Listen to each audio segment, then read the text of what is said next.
নমস্কার বন্ধুরা, ছাদে যাচ্ছি ফুল আনতে। দেখি কি কি ফুল পাই। আজকে অবশ্য খুবই রোদ উঠে গিয়েছে সকাল সকাল। এখন বিকেলবেলা করেই বৃষ্টি নামছে আর সকাল থেকে প্রচণ্ড গরম। কিছু ফুল আছে, নয়নতারা আছে আর ওইদিকে ফুল আছে। আজকে নীলকণ্ঠ ফোটেনি।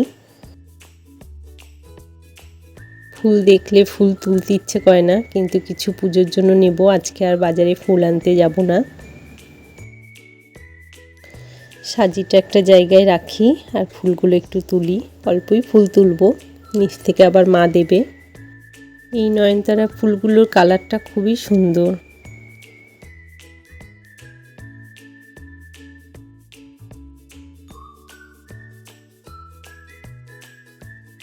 এখান থেকে কটা ফুল তুলে নেব, তবে এখান থেকেও বেশি ফুল তুলব না। দেখো গাছটা কি সুন্দর লাগছে দেখতে।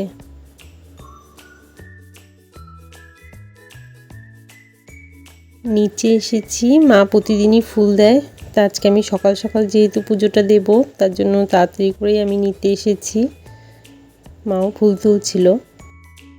নিচে যে সাদা ফুলের গাছটা আছে, প্রচুর ফুল ফোটে, সেখান থেকেই মা তোলে ফুলগুলো। জবা ফুলের গাছ আছে, জবা ফুলও ফুটেছে। জবা ফুল তুলেছে বলে একটা জবা ফুল দেবে।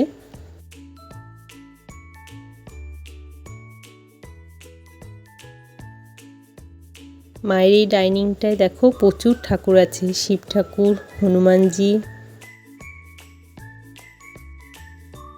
ঢোকার দরজার উপরেই দেখো একটা দুর্গা ঠাকুর আছে, কি সুন্দর লাগছে।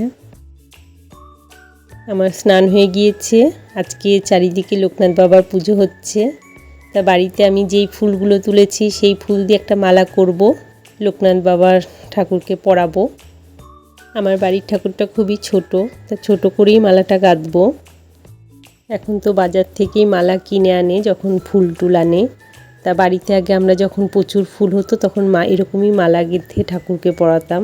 শিব ঠাকুর হোক, লোকনাথ বাবা হোক, যে কোনো ঠাকুরকেই পরাতাম। মালাটা একদমই ছোট। এখন পুজোটা দিয়ে নেব।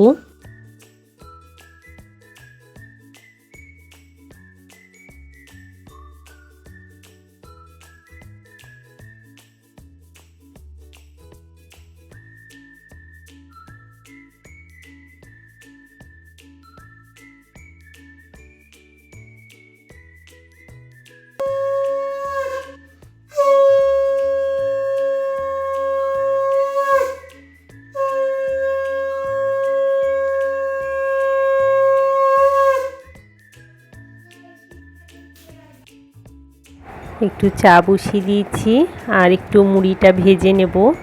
মুড়ি একটু ভেজে খেতে খুব ভালো লাগে চায়ের সাথে। আজকে সকালকার টিফিনে এই খাওয়া। ঠিক আছে বন্ধুরা, আজকে ভিডিওটা এইটুকুই। ভিডিওটা যদি ভালো লেগে থাকে তাহলে প্লিজ একটা লাইক করে দিও। আবার দেখা হবে তোমাদের সাথে অন্য কোনো ভিডিওতে। বাই, সবাই ভালো থেকো।